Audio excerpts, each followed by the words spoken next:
الحمد لله الذي جعل الشمس والقمر بحسبان والنجم والشجر يسجدان وفضل زمانا على زمان كما فضل مكانا على مكان وإنسانا على إنسان ونشهد أن لا إله إلا الله وحده لا شريك له لا ضد له ولا ند له ولا مثل له ونشهد أن سيدنا وسندنا وحبيبنا وحبيب ربنا وطبيبنا وطبيب قلوبنا مولانا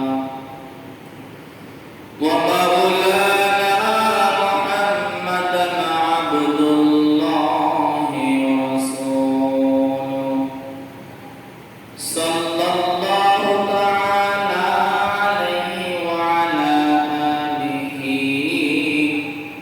وصحبه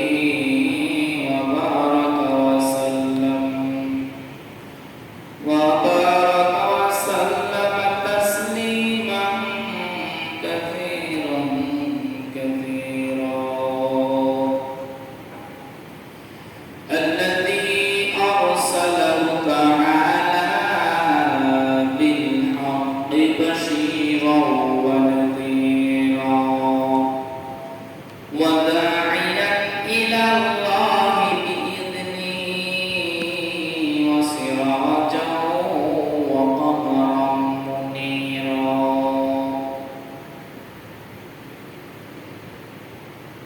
فقد قال الله تعالى في كلامه المجيد وفي فرقانه الحميد وأعوذ بالله من الشيطان الرجيم بسم الله الرحمن الرحيم إن الصلاة كانت على المؤمنين كتابا موقوتا قال الله جل وعلا في موضع آخر قال الله جل وعلا في موضوع آخر وأمر أهلك بالصلاة واصطبر عليها لا نسألك رزقا نحن نرزقك والعاقبة للتقوى وقال تعالى بل تؤثرون الحياة الدنيا والآخرة خير وأبقى صدق الله المولانا العظيم وصدق رسوله النبي الكريم ونحن على ذلك من الشاهدين والشاكرين والحمد لله رب العالمين توحيد سينا में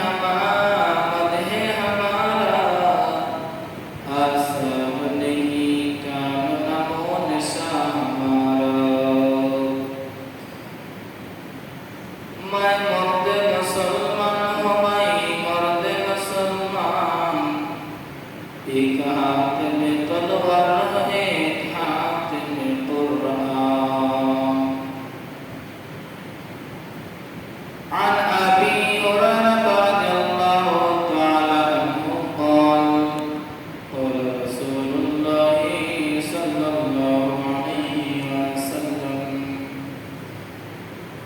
إن سورة في القرآن آية سبقت لرجل حتى غفر له وهي تبارك الذي بيده الملك أو كما قال عليه الصلاة والسلام.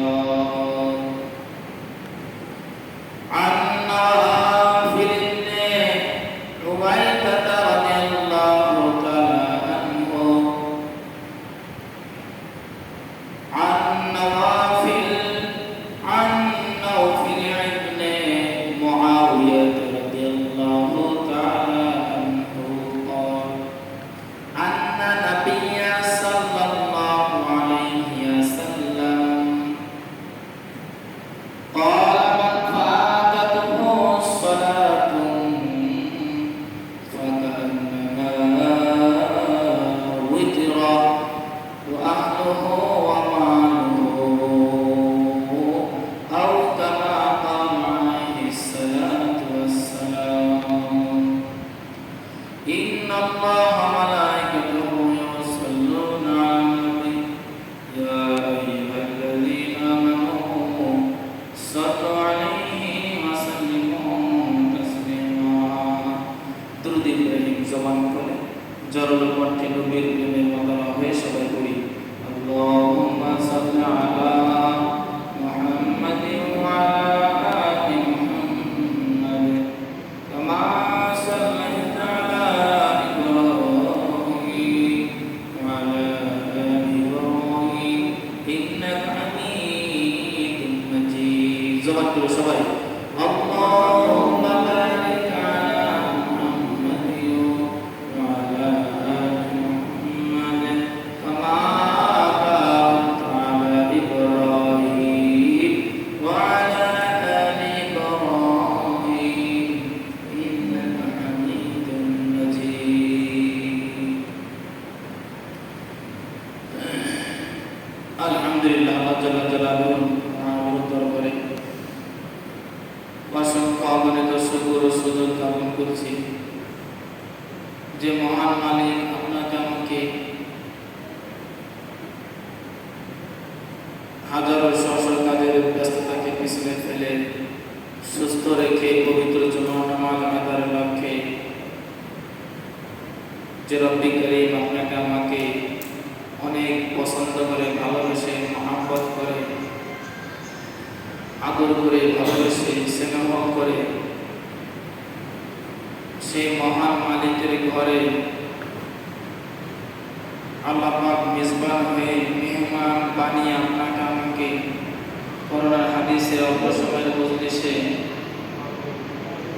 হেদায়েতের নিয়তে, আমল নিয়তে, জাহান্নামের ভয়ে জান্নাতের আশায়, গুনাহের ভয়ে সওয়াবের আশায়, গুনাহের ভয়ে হেদায়েতের আশায়, কুফর শিরক মুক্ত ঈমান গড়ার লক্ষ্যে যে মহান মালিক 10 মাস 10 সন্তানকে একত্র হয়ে জান্নাতের বাগানে জাতির রাহবার, জাতির গর্বদার মুআজ্জাজ মুকাররম ওলামায়ে কেরামের সহবতে সম্মুখবাণী তিনি প্রিয়, ইসলাম প্রিয়, দিনদার, ইমানদার, পরেশগার মুসলমান ভাইয়েরা, বাংলাদেশের প্রত্যন্ত অঞ্চল থেকে আগত ইসলাম বিভাষিত, ইলেম বিভাষিত ছোট বড় মুসলমান, দিনদার, ইমানদার মুসলমান ভাইয়েরা,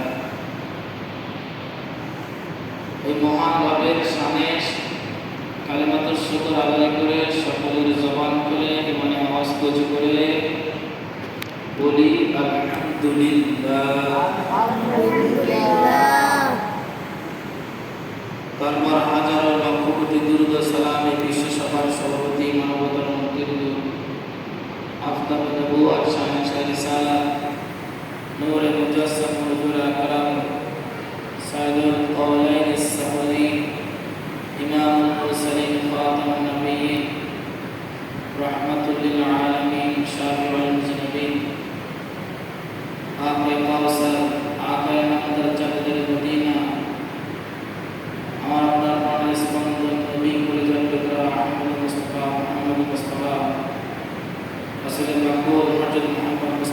বলেন সবাই সাল্লাল্লাহু আলাইহি ওয়াসাল্লাম।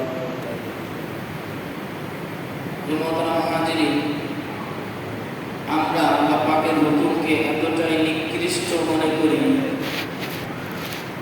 এতটাই নিচু মনে করি, বলা হয়েছে নিজের জরুরত, নিজের প্রয়োজনকে আমরা আল্লাহ পাকের হুকুমের, আল্লাহ পাকের মানসার থেকেও বেশি গুরুত্ব দিই। কথা বলেন ঠিক কিনা?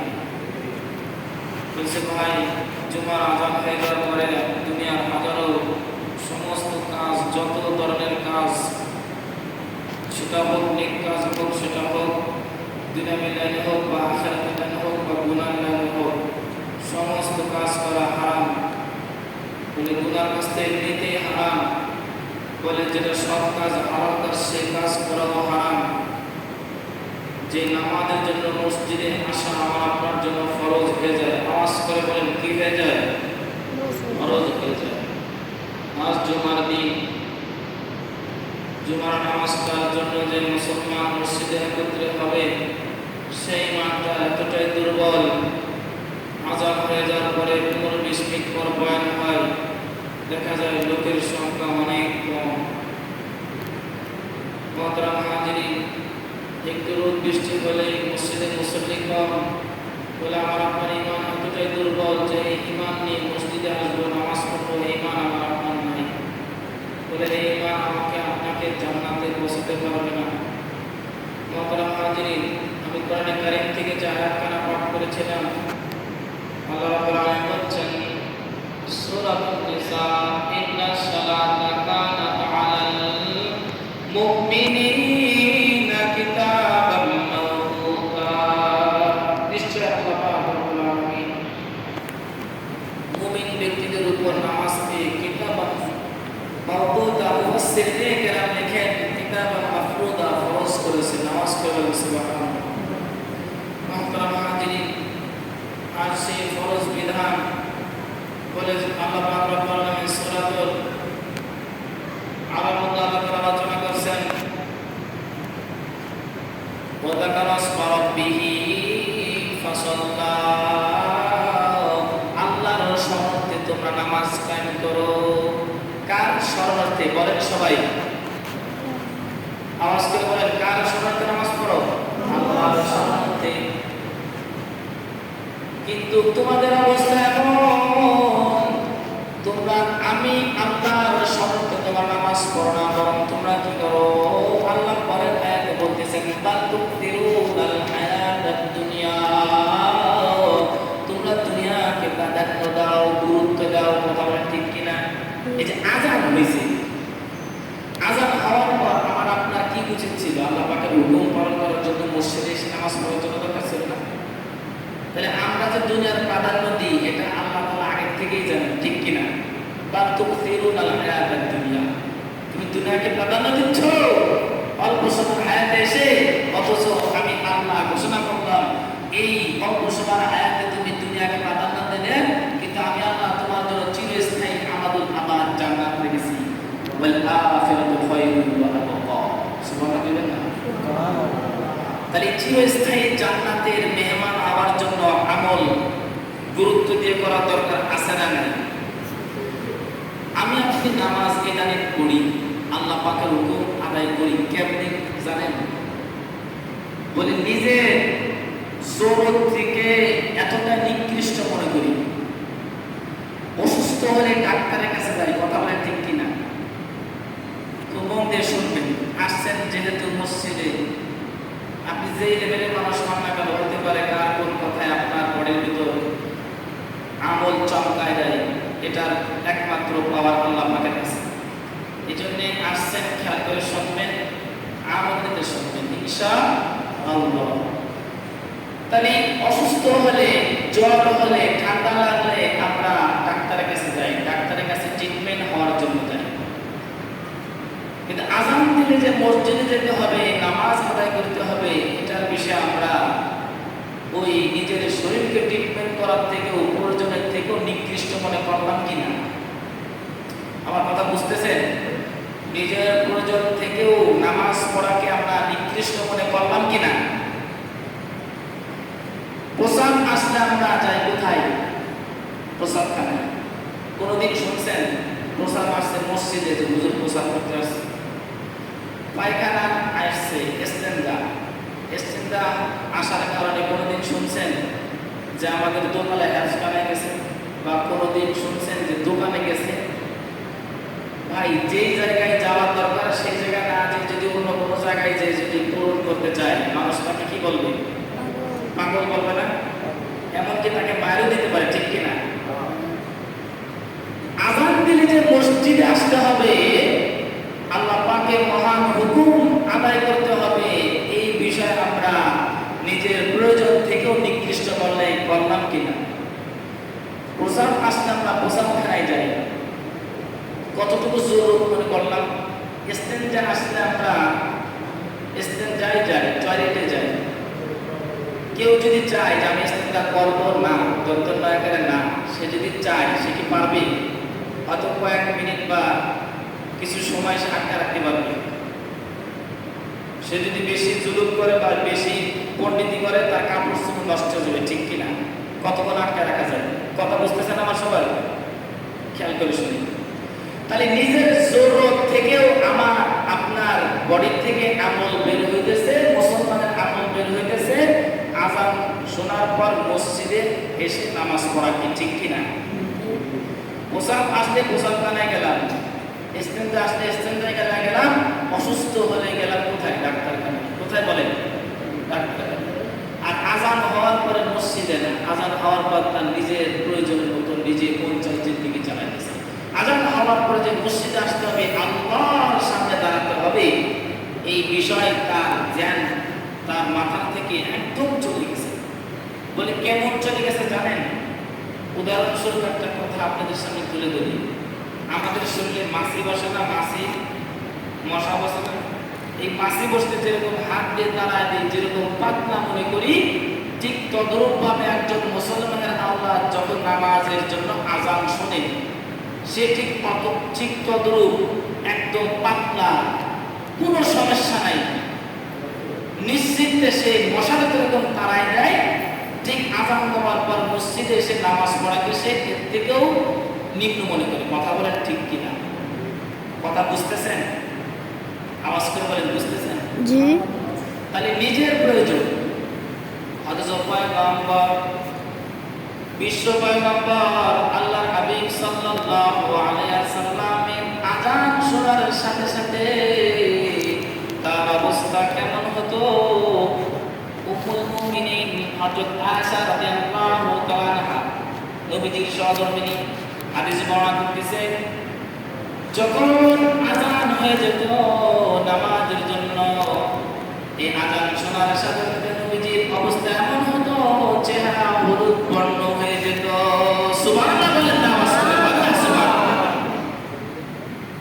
হলুদ বর্ণ হয়ে যেত, চিন্তায় বিমূঢ় হয়ে যেত, পেরেশানি হয়ে যেত যে আল্লাহর হুকুম আমাকে পালন করতে হবে। আপনার নবীর স্ত্রী সহধর্মিণী উম্মুল মুমিনিন হযরত আয়েশা রাদিয়াল্লাহু তাআলা বলেন, নবীজির অবস্থায়, এটা খেয়াল করেন, নবীজির অবস্থায় এমন হতো, আযান শোনার পর মনে হতো যে সে কাউকে চিনে না। আওয়াজ করে বলেন, সে কাউকে চিনে না। সবাই বলেন, সে কাউকে চিনে না। তাহলে আমার আপনার অবস্থা কি ভাই? মোহতারাম হাজিরিন, সাহাবী পয়গম্বরদের কথা কইতে গেলে, সাহাবীদের ঘটনা যদি আপনি তুলে ধরি, আরো ভয়ঙ্কর। নবীর অবস্থা তো এই, তিনি কাউকে চিনেন না, হলুদ বর্ণ হয়ে যায় তাদের ওনার চেহারা। আযান শোনার সাথে সাথে, বলেন সবাই জবান খুলে, কি শোনার সাথে সাথে? একটু কষ্ট করে বলেন, কি শোনার সাথে সাথে? কার? আমার আপনার নবীজি। বলেন কার? আমার আপনার নবীজি। আযান শোনার সাথে সাথে চেহারা বিভিন্ন হলুদ বর্ণ হয়ে যেত, চিন্তা পেরেশানি হয়ে যেত। আয়েশা রাদিয়াল্লাহু তাআলা আনহা, উম্মুল মুমিনিন আয়েশা রাদিয়াল্লাহু তাআলা আনহা বর্ণনা করতেছেন যে ওনার অবস্থা এমন হতো যে উনি কাউকে চিনেন না। আমিরুল মুমিনিন, খলিফাতুল মুসলিমিন, তিন নাম্বার খলিফা হযরত উসমান রাদিয়াল্লাহু তাআলা আজান শোনার সাথে সাথেই ওনার চেহারা ওনার বডি কম্পন সৃষ্টি হয়ে যেত, ভয়ে আল্লাহু আকবার বলে, আল্লাহু আকবার, ভয়ে কম্পন সৃষ্টি হয়ে যেত। আল্লাহর হুকুম আছে, আর কোনো হুকুম চলবে না, আর কোনো হুকুম চলবে না, আর কোনো কাজ চলবে না। কোন ব্যক্তি যদি আপনাকে কল করে, খুব খেয়াল করে শুনেন, মা কল করছে, বাবা কল করছে, সঙ্গে বিশ্বাস করবো এই কল 3 বার 4 বার, এই যেদিকে আমি 3 বার 4 বার ফোন করেন না। আচ্ছা বলেন তো, আপনার বাবা বা আপনার মা আপনাকে জিজ্ঞেস করবে কিনা, কিরে বাবা 3-4 বার ফোন দিলাম ধরলি না কেন? আর যদি বউ ফোন দেয়, কি এতবার ফোন দিচ্ছি, কার সাথে, কইব কিনা, রাগ করবো না? ভাই কইব কিরে তোর এতবার ফোন দিচ্ছি, এই কইছি দিদি, বাবা যদি তো আবার আগে মেজাজে হয়, এই তুই কি করস, ফোন দেওয়ার প্রস্তাব, ফোন পানিতে পার, এরকম কয় কিনা বলেন? 2-3 বার ফোন দিলে আমরা যদি ফোন না ধরে হুজুর কইছি, বুঝলাম না, এতবার ফোন দিই না।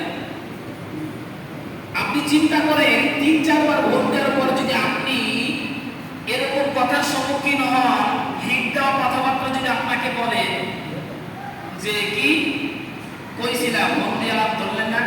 আর আল্লাহ পাক রব্বুল আলামিন প্রত্যেকটা মসজিদের 4-5টা মাইকের হরেন দিয়ে যে আপনাকে 5 ওয়াক্ত নামাজে কল করতেছে, আপনি তো 1 ওয়াক্ত নামাজের পরে ব্যাগ দিলেন না, 1 ওয়াক্ত নামাজ পড়লেন না। আল্লাহ পাক আপনাকে আমাকে ধরবে না? আল্লাহ পাকের রাগ হবে না? বলে মানুষের মধ্যে যদি রাগ হয়, এবার আপনি আপনার মা আপনাকে ফোন দিল, আপনি ফোনটা রিসিভ যদি নাও করতে পারেন, 3-4 বার কল করার পর আপনার কল ব্যাক দিই না, বলেন কি বলেন, ব্যাক দিই না? বা নিজের ফোনে যদি টাকা নাও থাকে, অন্যের মোবাইল ধরেও ফোন ব্যাক দেবেন, বা অফিস থেকে কর্জ করে হলো, কথাটা বুঝছেন বললাম, আমার শুনতেছেন সবাই? অফিস থেকে কর্জ করে হলো, মোবাইলের সিস্টেম তো জানেন, হাতে হাতে মোবাইল, 20 টাকা কি 50, 70, 60, 50টা ছাড়া কর্জ করা যায় না। কর্জ করে হলেও ফোন ব্যাক দিই, জি মা বলো, মা তুমি আমার ফোন দিয়েছিলে কি লিগা, বউরে ফোন দিই, হ্যাঁ বলো কি সমস্যা, কি লাগবে বলো। ভাই ফোন দিলে ভাইয়ের ফোন ব্যাক দিই, বাপে ফোন দিলে বাপের ফোন ব্যাক দিই, আত্মীয় স্বজন যেই দুনিয়ার জন্য ফোন দিক না কেন ফোন ব্যাক দিই। আল্লাহ রাব্বুল আলামিন ফজরের সময় কল করলো, আসসালাতু খায়রুম মিনান নাওম, কি ঘুম হইতে নামাজ উত্তম। আর তো কত সুন্দর সুন্দর ভাষা নিয়ে আল্লাহু আকবার, আল্লাহু আকবার, আল্লাহু।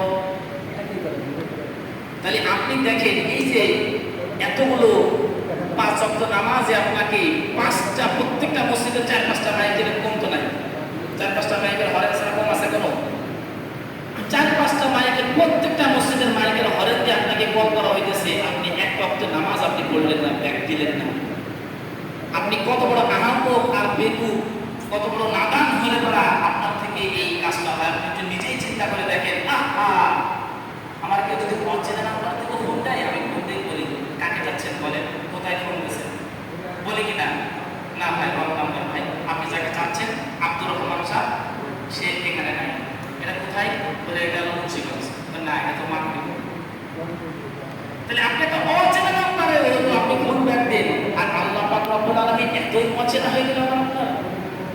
ফজরের সময় কল করলো, প্রত্যেকটা মুসলমানের আওয়াজ কানে যায় না, আযান শোনে না। এমন কেউ কইতে পারবেন যে হুজুর আমি আযান শুনি না, 5 ওয়াক্ত নামাজের 1 ওয়াক্ত আযান শুনি না, এই কল আমি শুনি না, কেউ কইতে পারবেন? তাহলে একটা কলের দাম, আপনি দুনিয়ার কোন মানুষের কলকে কত প্রাধান্য দিলেন, অথচ যে মহান আল্লাহ আপনাকে আমাকে সৃষ্টি করলেন ভালোবেসে, উত্তম সুরত দিয়ে সৃষ্টি করলেন, হাজারো হাজার নিয়ামত দিয়ে সৃষ্টি করলেন, হাসপাতালে যায় দেখেন কত মানুষ অবস্থায় আছে।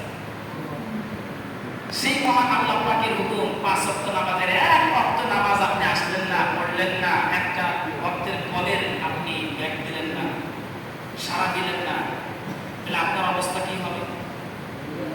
লম্বা হায়াতেও মানুষ কাজে লাগাইতে পারে না, সুস্থতা নামক হায়াতেও কিন্তু আল্লাহ পাকের ভালোবাসা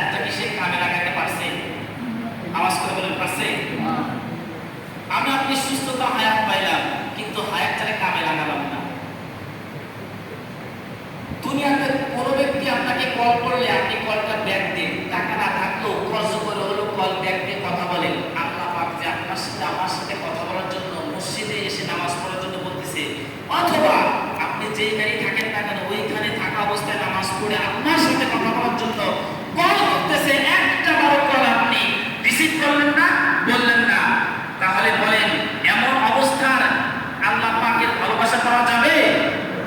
মানুষের পক্ষ থেকে যদি এই আওয়াজ আসে, আমি বিশ্বাস করবো ইনশাআল্লাহ কথা বলবো না।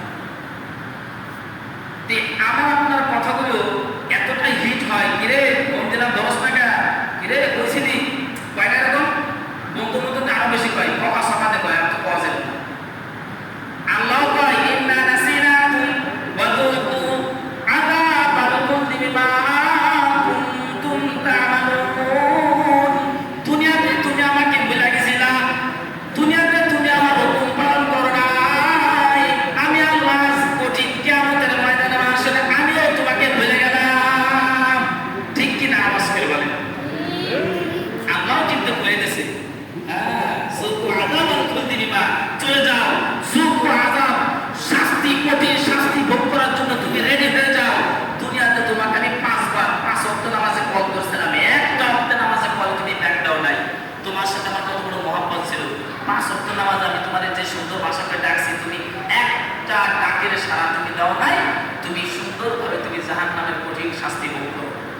মুহতারাম হাজিরিন, কথা সংক্ষেপে যে কথাগুলো বললাম, 5 ওয়াক্ত নামাজে যে 4-5টা মাইক, এই যে প্রত্যেকটা মসজিদের মাইক হরেন দিয়ে যে কলগুলো করা হয়, আহ্বান করা হয়, আল্লাহ পাক রব্বুল আলামিন সকলকে এই 5 ওয়াক্ত নামাজ জামাতের সাথে করার তৌফিক দান করুক। আরেকটা হাদিস পড়তেছিলাম, নাওফল ইবনে মুআদ রাদিয়াল্লাহু তাআলা থেকে বর্ণিত হাদিসটা, কোন ব্যক্তি, নবীজি সাল্লাল্লাহু আলাইহি ওয়াসাল্লাম বলেন, কোন ব্যক্তি এক ওয়াক্ত নামাজ ছুটে গেল, কোন ব্যক্তির কয়েকটা নামাজ ছুটে গেল, সবাই বলেন আরো জোরে বলেন, তার পরিবার পরিজন সবকিছু সে হারাই ফেলবে, বলেন না নামাজ এত বড় ক্ষতিগ্রস্ত হয়ে গেল। আল্লাহ পাক সবাইকে 5 ওয়াক্ত নামাজ জামাতের সাথে আদায় করার তৌফিক দান করুন, আমিন। অথবা যে যে কোনো জায়গায় অবস্থায় থাকি না কেন ওই স্থানেই যেন নামাজটা আদায় করতে পারি, সেগুলো আমিন। সামনে জিন হজের হবে ইনশাআল্লাহ, আমরা অবশ্যই আমাদের হুজুরের মধ্যে কিছু কথা শুনব।